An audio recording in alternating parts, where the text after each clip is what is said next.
And crypto is even more pervasive. And the reason it's pervasive is because it's so incredibly simple. It's not difficult for a bad guy to jump in, steal your money, and completely stay anonymous. So let's talk about those 5 different ways that you're going to get scammed if you're not careful.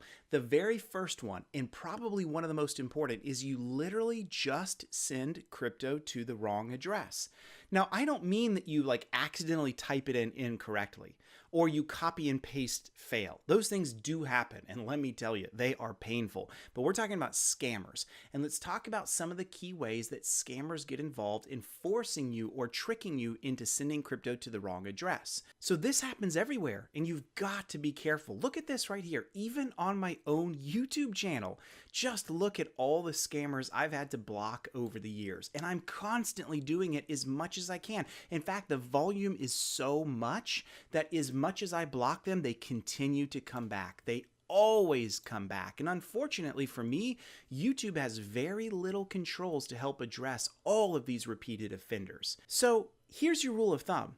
If Wes Spencer reaches out to you personally or replies to your YouTube comment and he wants you to talk to him over some alternative channel like Signal or WhatsApp or email or some Instagram thing, let me just tell you, it is not me. I am never going to reach out to you personally, and definitely I'm not going to reach out to you for some investment advice. I mean, think about my channel. All I talk about is the cybersecurity piece and how scammers work and how you're going to lose your money and being safe and wise with your own crypto investment. And also, what's my #1 mantra? You know this: never listen to crypto YouTubers, especially for financial advice. They will run you aground. Go look at all the videos in my video history and I'll show you examples of even some of the top crypto YouTubers out there with 1 million+ subscribers that completely are in it for their own financial gain and happy to steer you underwater if that means they come out ahead.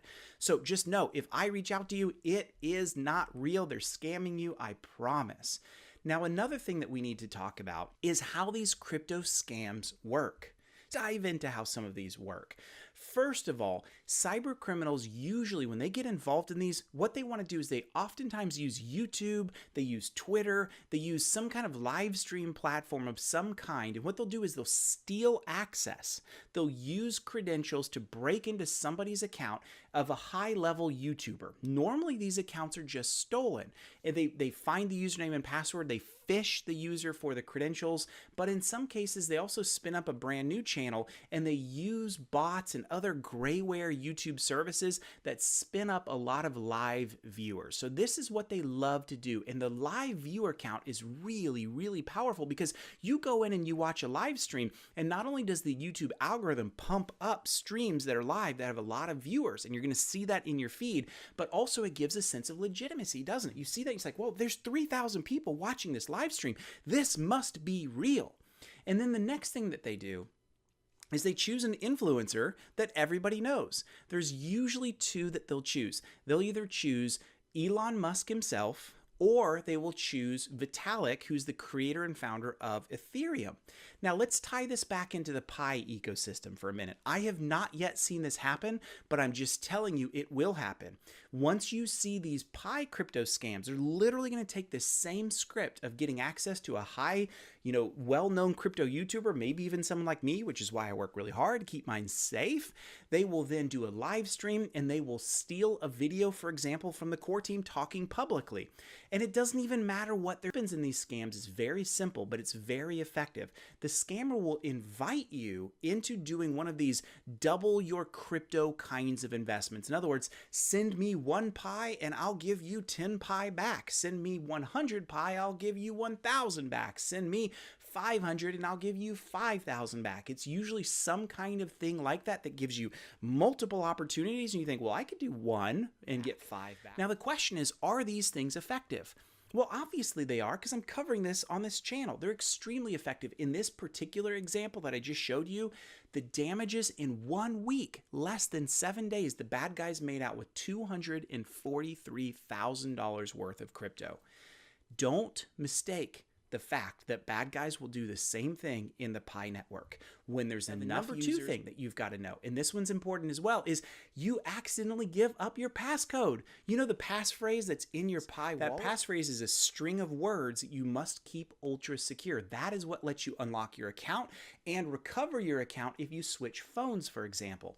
So if you lose that passphrase, you're going to lose your crypto if you have no other way to recover. And also true, just as important, is if you give that crypto passphrase out to somebody else, you're going to lose it.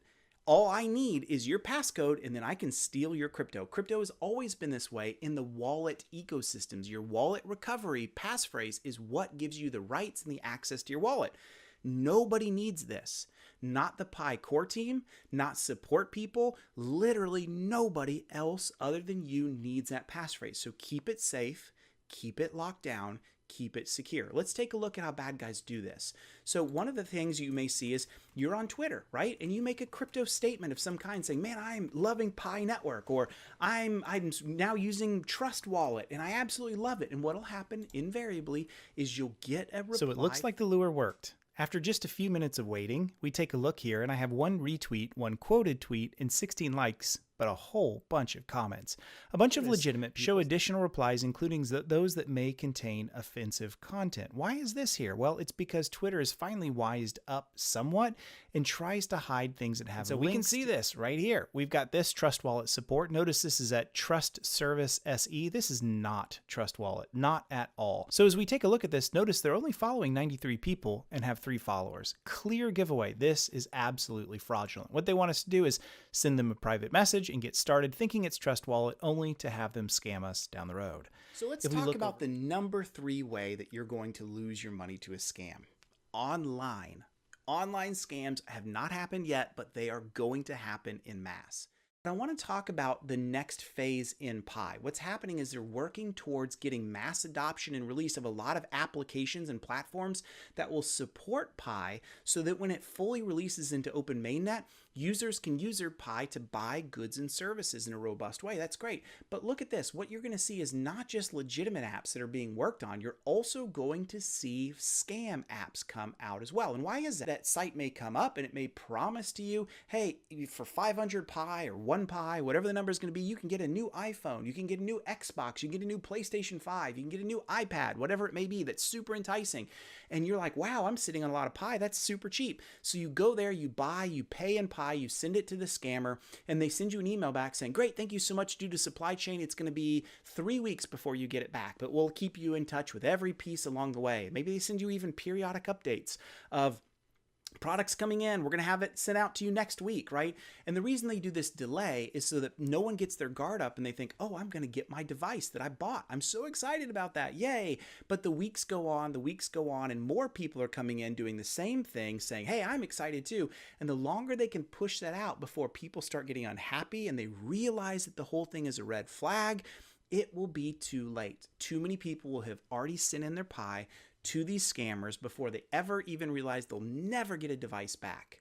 Now, this is really scary. And how do you prevent this thing from happening in the first place? Well, one of the key things that exists to make sure this doesn't happen to you is simply this right here. Just make sure that before you go and spend any of your Pi on any online platform that you fully vet it. And I'd love to see a lot of platforms, once they've been fully vetted, especially by the core team, is legitimate and real, and we see Twitter users using them and people on Reddit, and there's enough legitimacy on it, also seeing an escrow system or some kind of buyer and seller protection platform. Now, the number 4 way that you're going to get scammed is an exit scam.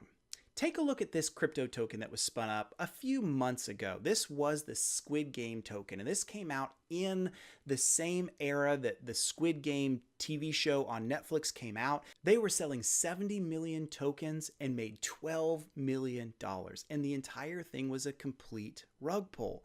This is absolutely wild. Now, we know Pi itself is not a staking crypto. It's not a crypto that you can go create other tokens that run on top of it like Ethereum is. That's not the purpose of Pi Network.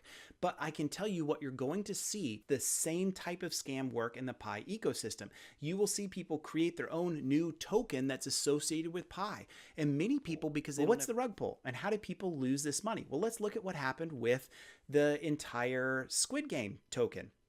What happens is These tokens, even though they're real and they come out, they're run by anonymous people. We have no idea who these people are. And trust me, I know that this works in this way because I have so many people reach out to me every single day for me to sponsor their brand new crypto token that no one's ever heard of before. And of course, the founders are anonymous.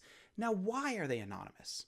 It's a pretty easy assumption here. They stay anonymous so that you don't know who they are. They stay anonymous so that when they perform the rug pull, you'll never know who they are. Their identities are hidden and they can make off with tons and tons of crypto cash, so to speak, right? And that's exactly what they do. Maybe they're not scammers, but because they're anonymous, you have to assume that that could be the case. And so what do those scammers do? Well, since they're the creators of the token, they can actually pre-create or pre-mine or pre-mint as many of those tokens as they want. And that's exactly what they do. So they promise, hey, you're going to make a ton of money on this token and it's related to Pi and you should get into it. You're going to make a ton on this. But what happens is they already have a lot on their own and they're waiting for more people to buy into it, which causes the price to go up. And then as soon as it hits some threshold that they get really happy and juicy about, they start selling their own pre-mined or pre-minted crypto that, keep in mind, they had for free and you had to pay to get yours. And so now they're selling to new buyers that are trying to come in, which costs them nothing, and they're making a ton of money on this complete rug pull. That's how these things work. And lastly, the fifth way is you install a fraudulent Pi app. Now, this is unfortunately, even in this era in 2022 and 2023, this still happens. The best way to make sure this doesn't happen is to go directly to the MinePi website, the official website as you see right here, and only download their applications from their links. Another way you can check is look at the developer. Make sure it's from Social Chain. Dive into that in the Google Play Store and the iOS Store and make sure that it is indeed from Social Chain. That is the primary company that develops the Pi apps that the core team owns.